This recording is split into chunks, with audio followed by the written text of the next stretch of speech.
자기 모순에 빠지는 불신과 불순종이라고 하는 큐티 제목으로 말씀을 나누도록 하겠습니다. 예수님이 이제 예루살렘에 들어오셔서 십자가를 지시고 고난을 감당해야 될 때가 가까이 왔습니다. 예수님이 성전 정화하는 사건을 2번 정도 복음서에서 보여주시는데, 오늘 본문 바로 직전에, 어제 본문이죠, 성전 정화 사건이 있었습니다. 성전에 오셔서 매매하는 자들, 환전하는 자들, 그 상을 엎으시면서 노를 바라셨던, 의분을 행하셨던 그러한 장면이 있습니다. 내 집이 만민이 기도하는 집인데 강도의 소굴을 만든다라고 하면서 책망하셨던 그러한 장면이 어제 본문 속에서 있습니다. 그 일이 있고 나서 오늘 본문이죠. 예수께서 성전에 들어가 가르치실 때 대제사장들과 백성의 장로들이 내가 무슨 권위로 이런 일, 성전 정화 사건을 이야기하는 것이죠. 그런 일을 행했느냐, 누가 이 권위를 주었냐고 묻는 것이죠. 그랬더니 예수님이 역질문을 하십니다. 나도 한 말을 너희에게 물으리니 대답하면 무슨 권위로 이런 일을 하는지 이르겠다 말씀하십니다. 그러면서 말씀하시는 거죠. 세례 요한의 세례가 어디로부터 온 거냐, 하늘로부터냐 사람으로부터냐 이야기하는 겁니다. 그들이 의논합니다. 만일 세례 요한의 세례를 주는 것이 하늘로부터 왔으면 왜 그를 믿지 아니하였느냐 이야기할 것이고, 예수님이 만일 사람으로부터라고 하면 많은 사람들이 세례 요한을 하나님의 선지자라고 믿고 따르고 그 권위를 인정하는데, 그렇잖아요. 아니라고 한다면 사람들이 가만히 있지 않을 거니까 무섭다, 그렇게 이야기한다는 거죠. 그래서 예수님에게 뭐라 그래요? 우리가 알지 못한다. 세례 요한이 하늘로부터 온 것인지, 하나님이 인정하는 사람인지, 하나님이 인정하지 못하는 사람인지, 않는 사람인지 우리는 알지 못한다고 결국은 이야기를 하죠. 누가요? 대제사장과 백성의 장로들이 유대 사회에서 되어지고 있었던 엄청난 일을 누가 행하고 있는지, 무슨 권위로 행하고 있는지, 왜 사람들이 그 일을 따르고 있는지 전혀 알지 못한다고 이야기를 하고 있는 거죠. 어떤 모습이에요? 비겁하죠. 비겁하잖아요. 모르는 게 아니잖아요. 알고 있잖아요. 근데 왜 모른다고 이야기하죠? 찾아 들어가다 보면 결국 자신들의 권위와 기득권을 놓지 않으려다가 보니까 비겁한 모습을 보여주고 있는 거죠. 그리스도인들은 당당해야 되잖아요. 목사도 당당하고 성도님들도 당당하고 그렇게 사셔야죠. 교회 신앙생활도 그렇게 하셔야 되고 세상 속에서도 그렇게 당당하게 사셔야 되는데, 오늘 본문에 나오는 자들 그렇지 않단 말이죠. 권세가 대제사장이고 백성의 장로들이라고 존경받는 자들임에도 불구하고 오늘 본문에서 보여지는 모습은 너무나 비겁하죠. 아쉽죠. 말씀을 묵상하다가 이런 생각합니다. 성도가 언제 당당하고 언제 비겁한가? 성도는 역시 진리 가운데 내가 거할 때 당당합니다. 내가 말씀에 순종할 때 당당합니다. 말씀 안에 거할 때 당당하다고요. 근데 내가 스스로 말씀 앞에 온전하지 않으면 다른 사람들이 보기에 괜찮은 것 같아도 내가 하나님 앞에 온전한 모습으로 설 수 없어요. 맞습니다. 하나님 앞에 완전하다고 할 사람은 아무도 없습니다. 아무리 애쓰고 노력해도 하나님의 절대 선 앞에 내가 흠 없다고 할 사람은 아무도 없어요. 그러나 우리는 알죠. 부족하면 부족한 대로, 애쓰면 애쓰는 대로 하나님 앞에 서려고 애쓰면 되는 것이에요. 아멘입니까? 근데 자꾸 합리화하려고 하고 핑계를 대고 아닌데도 그런 것처럼 쉽지 않다 그 말이죠. 목회자로서 오늘 말씀을 묵상하면서 이런 생각했어요. 목사는 성도들 앞에 당당한가? 여러분, 목사의 고민은 그런 거예요. 제 자신도 하나님 앞에서 완전하지는 않지만 애를 쓰는 건데, 성도님들을 이렇게 보시면은, 성도님들 스스로도 그렇지 않아요? 서로도 이렇게 보시면 아쉬운 부분들이 있으세요, 없으세요? 서로의 모습 속에서 저 집사님 조금 더 열심을 내시면 좋겠는데, 저 집사님 직분자신데 조금 아쉬우시다. 있으세요, 없으세요? 있으실걸요? 교사인데, 교사라고 자원하셨는데 자꾸 주의를 빠지셔. 자꾸 늦게 와. 애들은 벌써 와서 있는데 한두 번이 아니야. 있어요, 없어요? 뭔가 이야기하고 싶으신 거 있으시죠, 장로님? 할렐루야. 성도님, 우리 실버 회장님이신데 할렐루야. 아쉬운 게 없지 않아 있습니다. 내가 완벽해서라는 얘기가 아니라 서로의 모습 속에서 아쉬움이 있어요. 근데 여러분, 그 아쉬움의 이야기를 100% 다 그때그때 할 수 있나요? 왜 못하죠? 눈치 보는 게 아니잖아요. 눈치 보는 게 아니고 기다려주는 거예요. 공적으로는 이야기하죠. 설교 시간에 이야기합니다. 그러나 개인적으로 쉽지 않습니다. 할 수도 있지만, 왜요? 아직 그 정도의 신앙이 되지 않았기에 이야기하기가 쉽지가 않은 것이죠. 이 지점에서 담임 목사로서 걱정하는 게 있는 거죠. 뭘요? 오해하시면 안 된다는 얘기예요. 목사님이 내가 주일 한번 빠졌는데, 늦게 오는데 아무 말씀 안 하시네? 그렇게 해도 된다는 얘기입니까?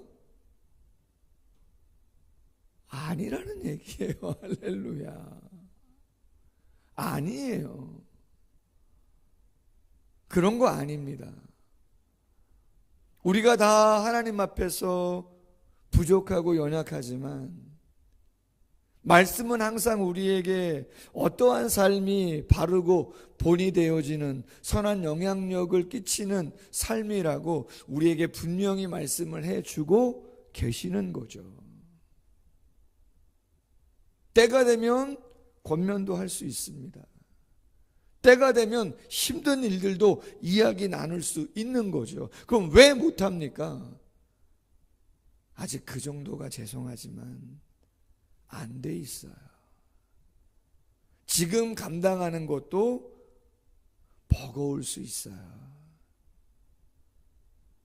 근데 참 희한합니다.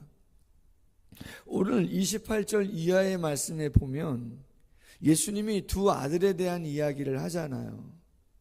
아버지가 큰아들에게 말합니다. 야, 포도원 가서 좀 일 좀 해라. 네, 알겠습니다. 그러고 실제로는 가요, 안 가요? 안 가요. 둘째 아들 이야기합니다. 야, 둘째 아들, 너 포도원 가서 일 좀 해라. 싫어요. 저 바빠요. 못 가요. 근데 나중에 생각해 보니 그래도 아빠가 말씀하셨는데 가서 일을 내가 해야지. 뉘우치고 가서 일을 한단 말이에요. 예수님 말씀합니다. 그 둘 중에 누가 아버지의 뜻대로 한 거냐? 둘째 아들이라고 이야기하는 거죠. 예수님 얘기합니다. 맏아들은 대제사장과 백성의 장로들을 이야기한 것이고, 둘째 아들은 세리와 창녀들을 이야기한 거라는 거예요. 우리 지금까지 오면서 이런 표현이 많이 있었잖아요. 먼저 된 자로서 나중되고, 나중된 자로서 먼저 될 자가 많다고 이야기하셨잖아요. 세상의 기준과 사람의 기준으로 보면 대제사장과 백성의 장로들이 먼저 된 자 같고 천국에 빨리 갈 것 같고 천국이 보장된 것 같지만 그렇지 않을 수도 있고, 가만히 신앙생활 하다 보면 의외로 새가족들이 열심히 있어요. 의외로 새가족들이 하나님을 두려워하는 마음이 더 많은 것 같이 보여요.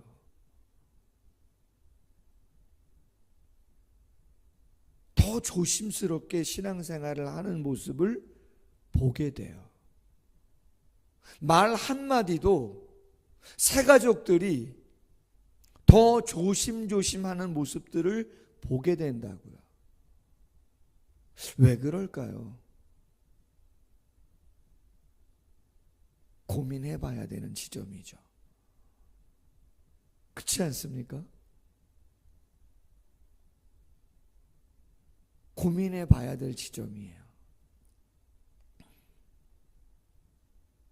더 겸손하고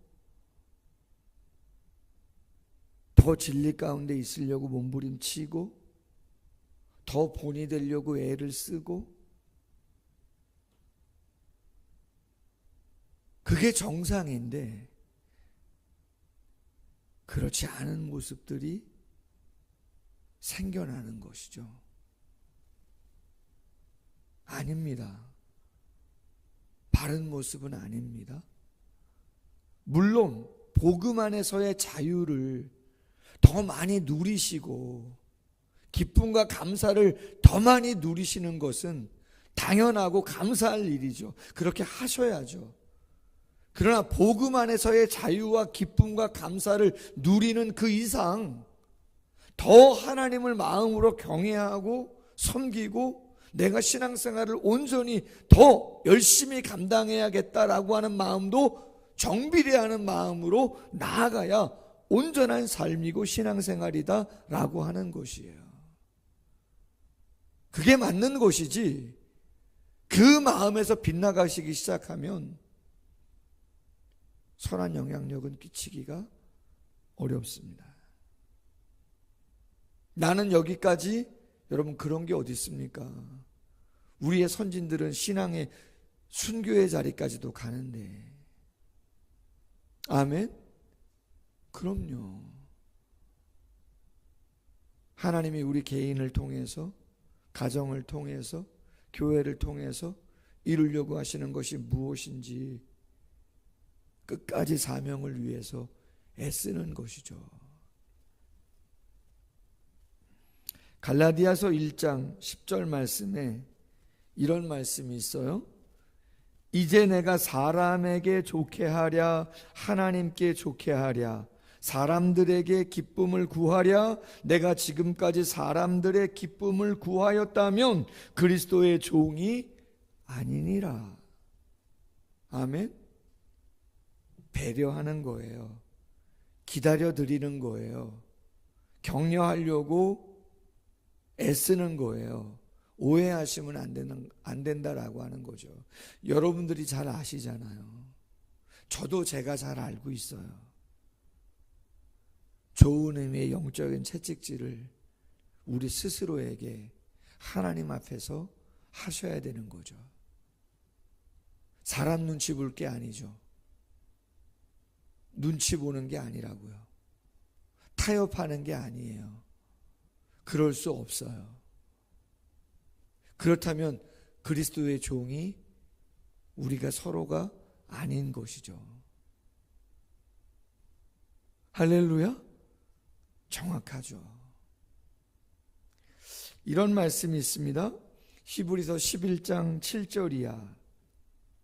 믿음으로 노아는 아직 보이지 않는 일에 경고하심을 받고 경외함으로 방주를 준비하여 그 집을 구원하였으니 이로 말미암아 세상을 정죄하고 믿음을 따르는 의의 상속자가 되었느니라. 믿음으로 아브라함은 부르심을 받았을 때에 순종하여 장래의 유업으로 받을 땅에 나갈새 갈 바를 알지 못하고 나아갔다.